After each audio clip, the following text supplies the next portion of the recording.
60-page comic is going to cost, she went, okay, wait a minute. We're a small time, we're an independent publisher. I don't think we have the funds for that. That's just not going to work for our budget. I'm really sorry, Chris, this is going to work. And I said, well, wait a minute. So I did send her that. And I said, well, wait, what about something else? And that's when we really started talking about that I've written a lot of stuff, including, fiction and poetry and all kinds of stuff like that. And that's when she goes, we'll just send you a contract. We'll do a young adult fantasy novel, illustrated novel. I'll just send you a contract. Wow. And then I started writing this script. So I did send her my comic book script first, so she saw that, but that's not like fiction. I mean, it doesn't look anything the same. Then they just said, okay, here you go with it. And so I wrote it, and it took me about a year to write it. I teach every day, so I come home and I have to then sit down and start writing. I have a wife and a daughter, so it's pretty tough because there's a lot of days I'm exhausted. I mean, teaching emotionally is exhausting, but the book won't write itself, right? So I come home, I sit down, I write almost every day. Now, I'm not writing every day right now.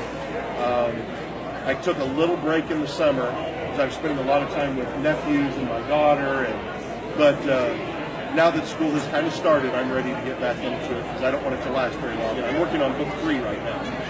Well, now, how long do you usually give yourself per day? An hour, 2 hours? No, I don't do that. I sit down and I write till I'm done. And some days I write a paragraph and it's garbage and I get up and walk away. And some days I write 10 pages. Some evenings.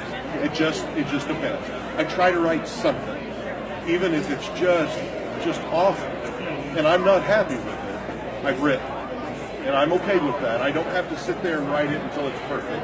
I'll fix it later. Obviously, I'm not in the mood or whatever, but I write. Do you find yourself using traits or certain things from friends, relatives, stories? All right, so there's a saying that you write what you know. Yes. And that's what we do. You write what you know. My wife will read my first book and she'll say, I know where you got that. That's Grandma Pearl. Right? Grandma Pearl used to say that. Yes, that's where I got that. Now, no one else knows that, but my close family. But yeah, I have a character that's, the way that character looks is based on a student that I used to teach. That kid had the build I was looking for. Or another kid, I might have a personality that I'm like, okay, that's what I want to capture. It's not that person much, but they're their own characters. But yeah, I'm always looking at people and remembering things. I had a college instructor at Drury. It's my first writing class. He walks in and he writes, everything matters on the chalkboard. We had chalkboards, so not dry erase. And I was like, okay, well, what does that mean? Through the course I learned that what he was really teaching me is that as a writer, I'm observing everything around me all the time. I'm listening to people, things that they say, things that they do, the way they stand. I'll give you an example. I was at a friend's house, lake house this summer, down at Eagle Rock.